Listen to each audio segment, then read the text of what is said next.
안녕하세요. 길성의 법무사입니다. 개인 파산을 진행하다 보면 항상 문제가 되는 부분이 통장 거래 내역입니다.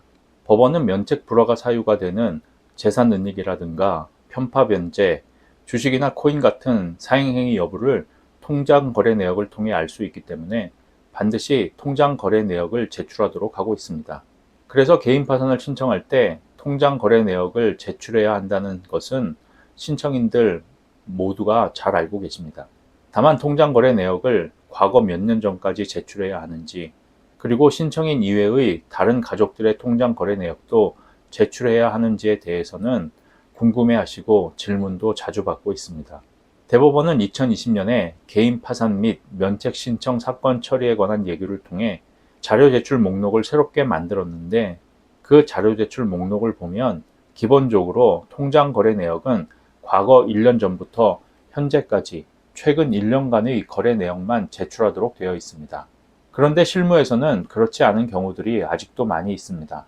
서울회생법원이나 수원회생법원 같은 경우는 대부분 과거 1년간만 제출하도록 하고 있으나, 다른 지역의 지방법원은 아직도 3년, 심지어 5년 전까지 요구하는 경우들이 있습니다.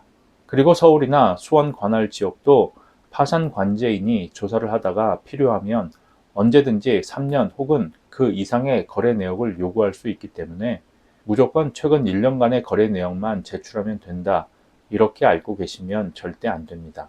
3년 혹은 5년간의 통장 거래 내역을 제출할 수도 있다는 점을 염두에 두고 개인 파산을 진행하시는 것이 좋습니다. 두 번째로 궁금해하시는 내용이죠. 내 통장만 들여다봅니까? 아니면 다른 가족의 통장도 들여다봅니까? 원칙은 당연히 신청인 본인의 통장 거래 내역만 제출하면 되는 것이죠. 하지만 파산 관제인은 경우에 따라 다른 가족들의 통장들도 요구할 수 있습니다. 보통 개인 파산을 신청하시는 분들의 평균 연체 기간이 3년에서 4년 정도 되는데, 이렇게 연체가 오래된 분들은 압류나 가압류 때문에 자기 통장을 쓰지 못하고 다른 가족 명의의 통장을 쓰는 경우가 많습니다.